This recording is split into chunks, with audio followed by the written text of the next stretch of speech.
கடவுளுடன் காலை வணக்கம்.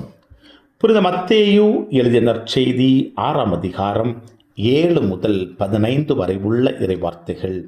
அக்காலத்தில் இயேசு தம் சீடர்களை நோக்கி கூறியது: நீங்கள் இறைவனிடம் வேண்டும் பொழுது பிற இனத்தவரைப் போல பிதற்ற வேண்டாம். மிகுதியான சொற்களை அடுக்கிக் கொண்டே போவதால் தங்கள் வேண்டுதல் கேட்கப்படும் என அவர்கள் நினைக்கிறார்கள். நீங்கள் அவர்களைப் போல் இருக்க வேண்டாம். ஏனெனில் நீங்கள் கேட்கும் முன்னரே உங்கள் தேவையை உங்கள் தந்தை அறிந்திருக்கிறார். ஆகவே நீங்கள் இவ்வாறு இறைவனிடம் வேண்டுங்கள்: விண்ணுலகில் இருக்கிற எங்கள் தந்தையே, உமது பெயர் தூயதென போற்றப் பெறுக. உமது ஆட்சி வருக.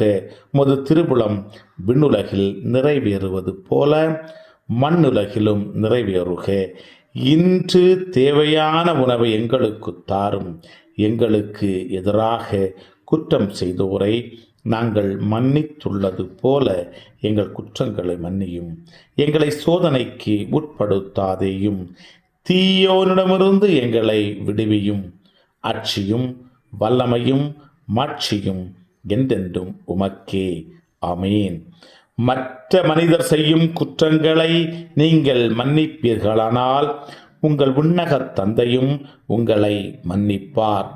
மற்ற மனிதரை நீங்கள் மன்னிக்காவிடில் உங்கள் தந்தையும் உங்கள் குற்றங்களை மன்னிக்க மாட்டார். கிறிஸ்துவின் நற்செய்தி இந்த நாள் இனிய நாளாக அமைய வாழ்த்துக்கள்.